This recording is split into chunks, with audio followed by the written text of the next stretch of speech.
Okay, so these are the trays that sit up on the bed in the van. I just put a couple coats of finish on them. I think I might put one more.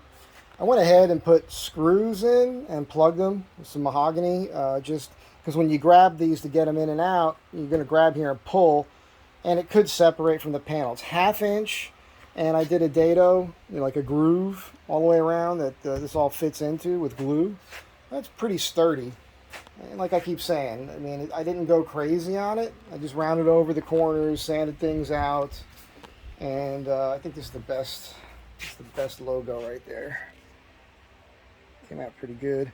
So, yeah, they look good. This is actually a piece of ash on the end. The rest of this is pine. I had one big 10-foot piece of pine left over that I didn't use on the roof rack.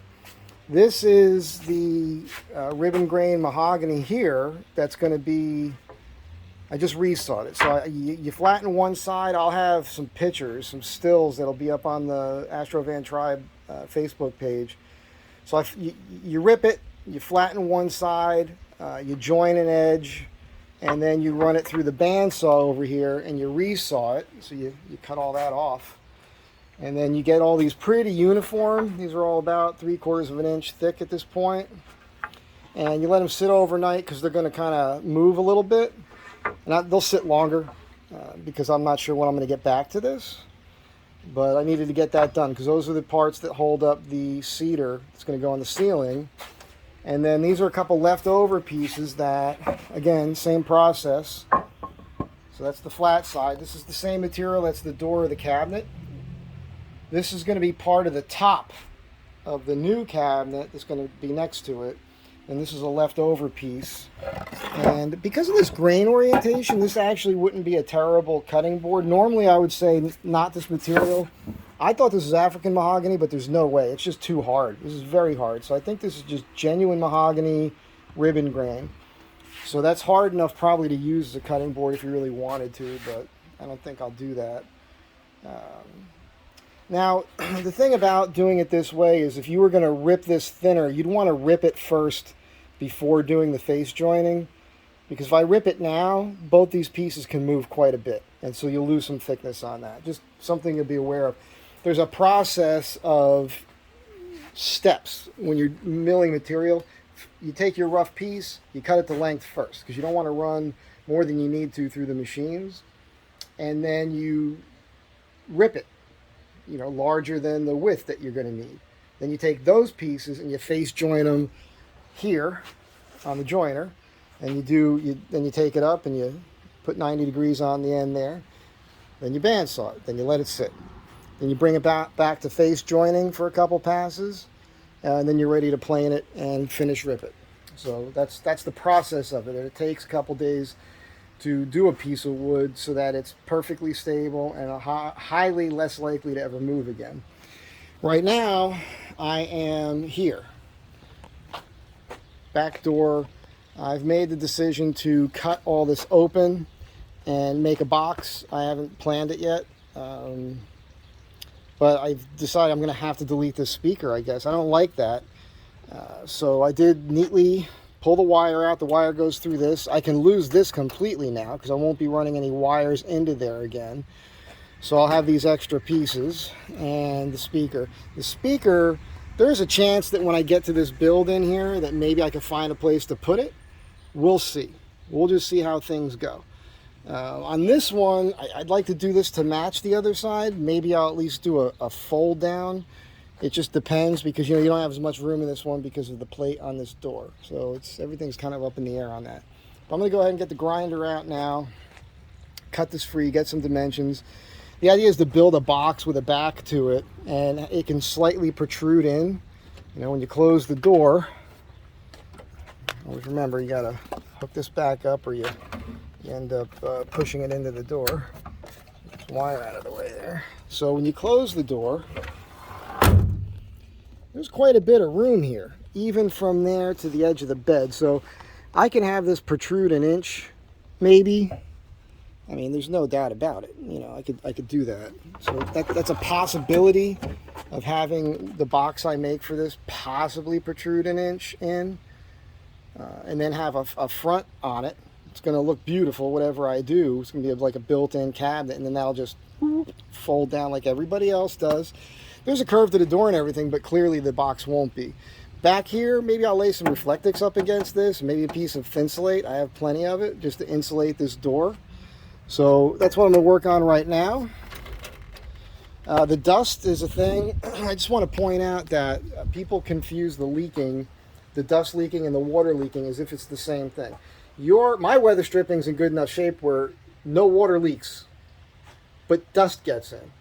And it's a funny thing about the dust because it's not something everybody experiences. It's a Southwest thing mainly. Any arid place that has sand, but Arizona in particular, it's like a talcum powder. It's such a fine dust. It just finds its way in there beyond the weather stripping. So, you know, you've got weather stripping here, you've got weather stripping up here, you've got weather stripping all along here, but it finds its way in. So what I'm going to eventually do here is I'm going to put some weather stripping on the metal where it mates to this. You know, just a double stick, you know, 1/4 inch maybe rubber, just stuff you use for a house. And so when that closes against that, that'll be a rubber sandwich. Rubber sandwich. And I think that'll help a lot with the dust. I think it'll work if I do it right. So I know these are crazy videos. I don't even know how to title them because I'm going from wood. I'm giving you guys wood lessons and knowledge, telling you what I'm doing here. I'm about to start this. All over the place, but that's what it is. I'm waiting. I have to get back to regular work, just waiting for a guy to get back to me. So as soon as he's like, yeah, let's go, then, because he's already given me money, then I have to drop this and get to that. So might as well get as much work as I can done on this for now, and I'll see you in a minute.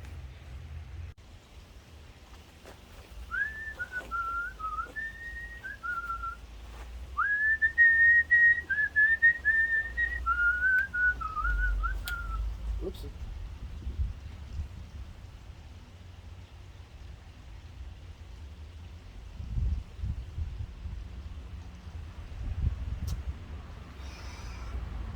Oh, here we go.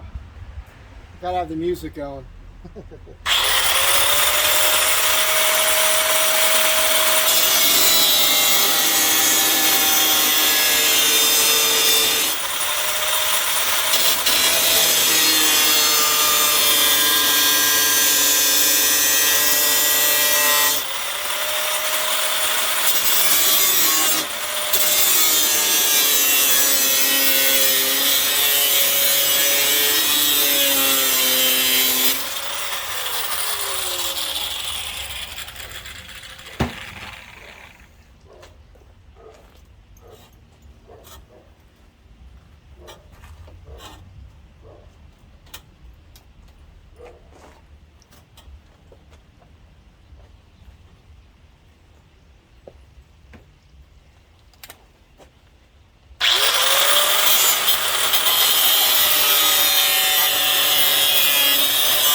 The magnet was catching the back of the door there. That's a massive magnet on that speaker. Made Mexico, 3 ohms. I don't think that's a good one. All right, so on to the next step.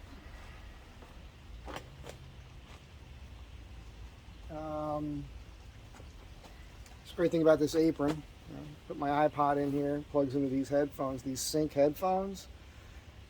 Howard Light Honeywell, highly recommend this. Protect your hearing and listen to your tunes at the same time. These are not prescription, these are just to keep, you know, molten pieces of steel out of my eyeballs. So there is, I thought that might have something to do with the hinges, but it doesn't, so that's a good thing. I wanted to get my head in here and see what was going on with this little bump out here. Boom, boom. So I can go ahead and cut those straight now that I know that that's not a problem. So I'll do that, and then I may square up these rounded corners here It might make sense. And for a box, because the box doesn't have rounded corners, which I haven't made yet. Just so you know, if you decide to do this, you're not crazy if it looks like it's higher here than here, because it is.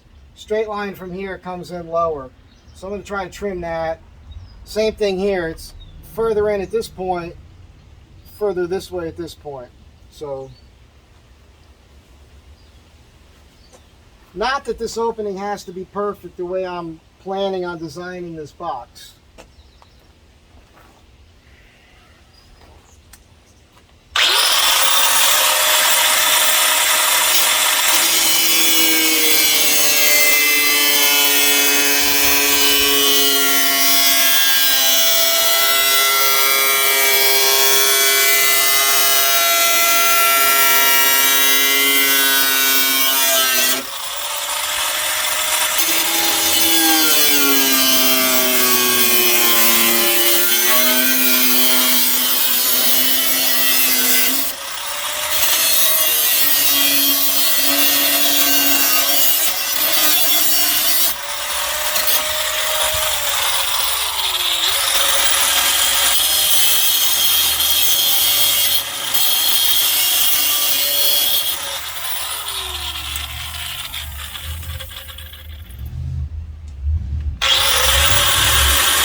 Careful there, the bracket that is spot welded to the top here is right behind here. That's a structural thing if you want to take it easy there.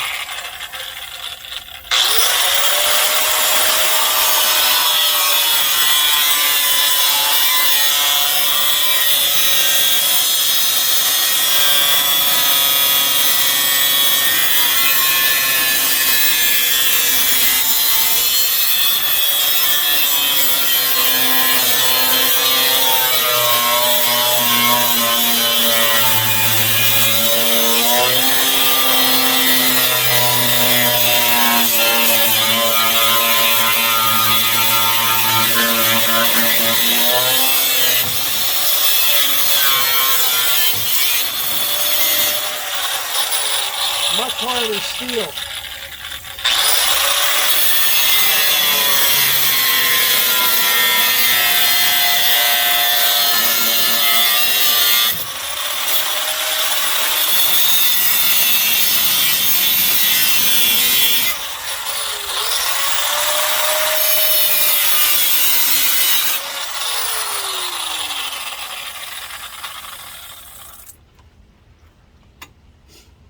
All right, gotta knock that down. I might use a flap disc or a file.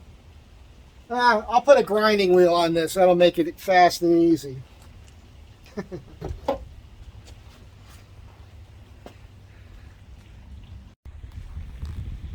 Okay, so one of the things when you're going to modify your vehicle, let's say you're going to hang something on this door here, you want to make sure that it can clear when you open it, or when you close it.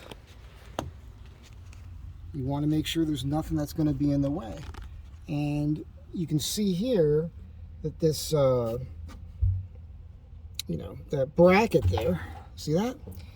That's the bracket, little clip that you use on the door that when you open, it holds the door at approximately 90 degrees. And then, as you guys should know, you can lift up on it here, just like that, and then it can open all the way. So it's a thing. So when it's closed, I put a mark here. Now, I went ahead and cut this all the way back thinking I could make this box that large. I can't really. Now what I could do, and what I may try to do, and this is me getting kooky with it, is I might make this box and have it fork around that. So there's storage here, it comes up, and then there's storage up here, just to utilize the whole space. And you know, I'm good enough where I could pull that off. And this way, this thing here still operates correctly. Just hook it on here, and sorry, I didn't get to see that, but that still will operate correctly. See how that works? It'll push into the space, but it could be all framed in with part of the box, so you'll never notice that it's there. But when I open this and I drop down the table, there'll be a little box built in here, and that's just so that that can ride inside of it. It's an option. Now the other thing is, I've seen people mount things to their door on the outside, and then when they go like this, all of a sudden the thing that they mounted hits the tail light. So, you know, just so you know, I mean, you would think this is common sense, but sometimes you just get into a project and you're not thinking. I'm not knocking anybody for that. It happens to all of us. I mean, I could have went ahead and built this box and installed this box, did all this great work and trimmed it out, and then the first time I go to close it, it doesn't work because I didn't think to check that first. That would have been stupid. So don't be stupid. Try to be less stupid. You know, the interesting thing, this thing's full of water, so it's still heavy. This is my spare emergency water. I don't consider this drinking water, although you could drink it. It is out of a hose like we used to do as a kid. It's just going to be kind of hard for me to hold this up and record it. This thing could fit left-handed right here on the door. I measured it, and the dimensions are just about perfect. Although it would come into the 4x4, so I'm kind of thinking if I decided to get a mount for it, and this will all be temporary because we do want to do a swing away and the spare tire and everything else, I can cut this off with some dental floss, clean it up real good, put some new double stick tape on, and just move both of these things over. I think they probably placed it there so when the door is open this way you can see it from here. I don't know. But moving that over a little bit's no big deal, and then I could get this water thing right on that door. And they sell mounts that are actually lockable. It's an option. And as you guys know, I have that water pump that'll go right inside there. So I could be washing stuff up and take a shower, all that stuff. And being black, the sun beats on it for a while, and then you got a hot shower. So that's where my head is at. Anyhow, just another part of the video here. Be aware of what you're doing. Really think things out. Mechanically move things, set them where they're going to be, and then that'll dictate to you what you can and what you can't do. So it's smart to do that, because you can see I avoided a major headache there by figuring that out first.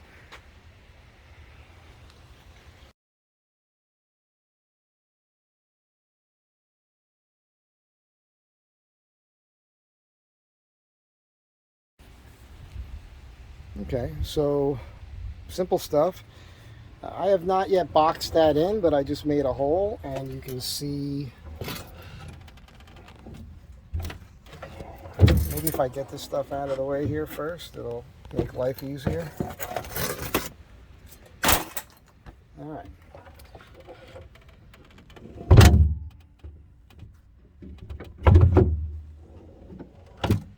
Okay, so I'm catching there. That's okay. This is what you want to do. So I just got to relieve a little bit more right there. No big deal. This is not attached or anything. This box right now is 5 inches deep. It's 1/2 inch wall material, 1/4 inch AC plywood on the back there.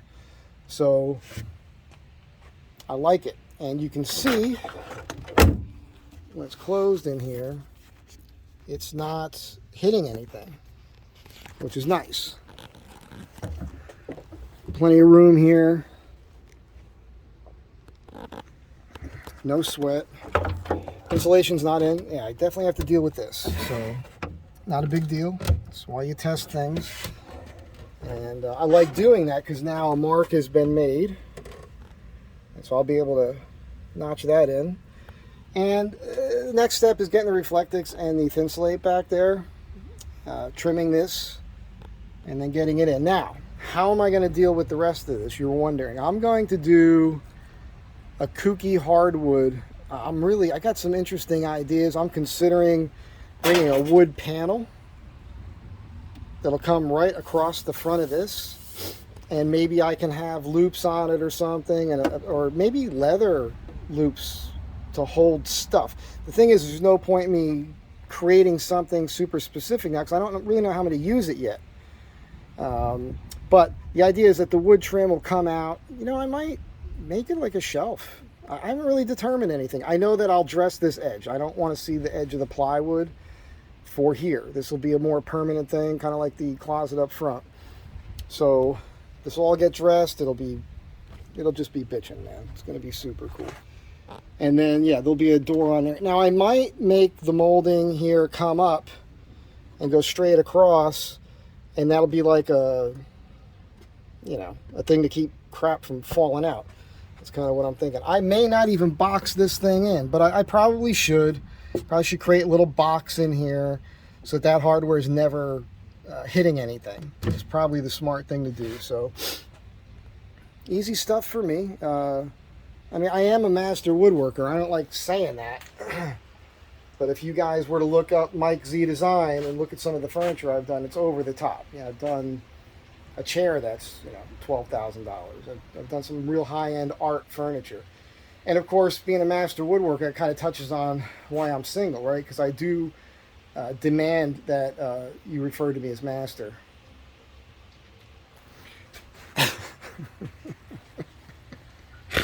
Okay, that's me cracking me up. So, these people are going to throw this book out, and it's amazing. Now, I have a newer version of this. This is an older one, and on mine, if you could believe it, the irony, the cover is upside down. When you open it up, it's the back page upside down. It's pretty ironic being a fix-it book. But this one is an early printing, and much earlier than the one I have. Let's see what we have here. Do it yourself, Reader's Digest. This is the old stuff, man. Look at this stuff. Let's see if there's a date in here. 1977. So, it's got everything in here. From working on your car, here's how to fix a tennis racket, pool equipment, fishing tackle. Here's how to take a reel apart and repair it. Canoes, bicycles, how to lace a wheel is in here. It is insane. A lot of water heater, a tiller, how to work on a tiller, power tools, how to take apart a circular saw, all the parts. Pests and rot, termites. It's tractors, garden hoses, small engine repair. It gets into tools and techniques. It's really amazing. It's an amazing book. Tons of knowledge. Your car, everything about your vehicle, and how to fix things. It's really an amazing book to have. So, if you're going to carry books, I have books in my van all the time. I do like to read, believe it or not. In between thinking up goofy things to make fun of about myself, I do like to feed my head. But if you're going to keep a book in the car, that's a good book to keep in the car.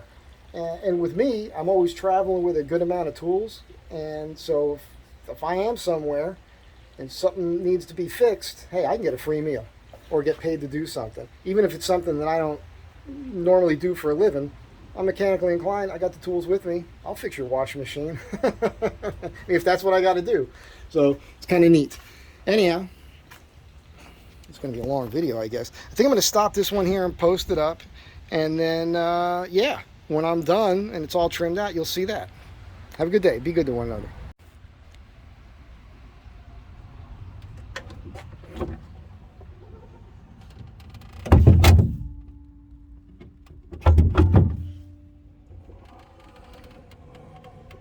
That's perfect.